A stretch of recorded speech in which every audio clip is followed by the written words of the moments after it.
இப்போ குதம்பை சித்திரே சொல்றாருல்ல, செங்காவி பூண்டு தெருவில் அலைவோர்க்கு எங்காகும் நல்வழியோ, கூதம்பாய் எங்காகும் நல்வழியோ, இப்படி சொல்றாரு. செங்காவி பூண்டு தெருவில் அலைவோர்க்கு. அப்ப இந்த காவி உடைன்றத ஒரு அடையாளமா நம்ம பார்க்கிறோம். இப்ப சித்தர்கள் எல்லாமே காவி உடை. உங்களுக்கு அந்த ரகசியம் தெரியும். நான் தாய் வழி போறேன், இன்னொருத்தர் தந்தை வழி போறேன்னு நம்ம சொல்றோம்.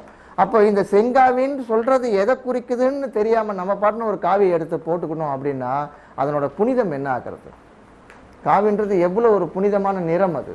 இப்ப செங்காவி பூண்டு தெருவில் அலைவோர்க்கு அப்படின்றாரு குதம்பை சித்தர். இப்ப இது நம்ம சொல்லல, இவங்களுக்கெல்லாம் நல்வழி எங்க கிடைக்கும்?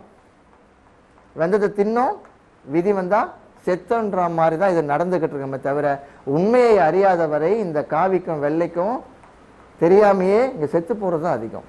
சிவவாக்கியரையா ஒரு பாடல்ல சொல்லுவாரு, காவியும் சடைமுடி. சடைமுடி ஜடாமுடிலாம் வச்சுட்டு இருப்பாங்களாம். சிவவாக்கியர் பாட்டை கேட்டோம்னா அவரு இந்த யோகம் பண்றவங்களே திட்டுறாரு. யோகம் யோகினே ஏத்துக்க மாட்டாரு நம்மள. என் விகாரம் விகாரமற்ற யோகிகால் விரிந்துரைக்க வேண்டும் என்றாரு. அப்ப விகாரம்னு நம்ம 8 வகையான விகார எண்ணங்கள் உடையவன் மனிதன். அப்ப அந்த 8 வகையான விகார எண்ணங்களை அற்றவனை தான் அவர் யோகினே சொல்றாரு. அப்ப நம்ம காவிலாம் போட்டு யோகியா இருக்க முடியுமா? 8 வகையான விகார எண்ணங்கள் சொல்றாரு. காமம், குரோதம், மோகம், லோபம், மதம், மார்ச்சரியம், இடம்பம், அகங்காரம், இப்படி 8 வகையான விகார எண்ணங்களை அற்று இருப்பவன் யோகின்றாரு. அப்ப நான் காவி போட்டுனா நான் யோகி ஆயிட முடியுமா?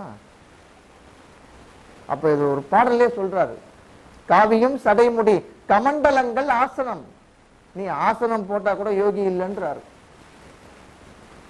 கடைசியில என்ன மாதிரி நிப்பன்றதுக்கும் இந்த பாடல சொல்றாரு, காவியும் சடைமுடி கமண்டலங்கள் ஆசனம் தாவுருத்திராட்சமம் தண்டம் கொண்ட மாடுகள்.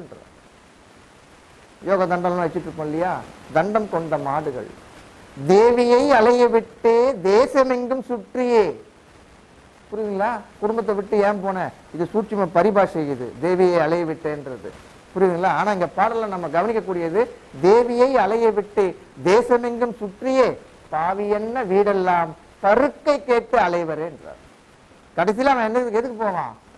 ஒரு வாய் சோத்துக்கு பிச்சை எடுக்கக்கூடிய நிலையில தானே ஒவ்வொரு வீட்டு வாசல்லையும் போய் நிப்பான்றார். இப்ப இதுக்கு காவி உடை போட்டுக்கிட்டு இது மாதிரி தேவையான்னு கேட்கிறாரு. சடாமுடி வச்சுக்கிட்டு கமண்டலங்கள்லாம் வச்சுக்கிட்டு கடைசியில என்ன ஆவான்? ஒரு கை சோத்துக்கு தான் போய் நிப்பான்றாரு.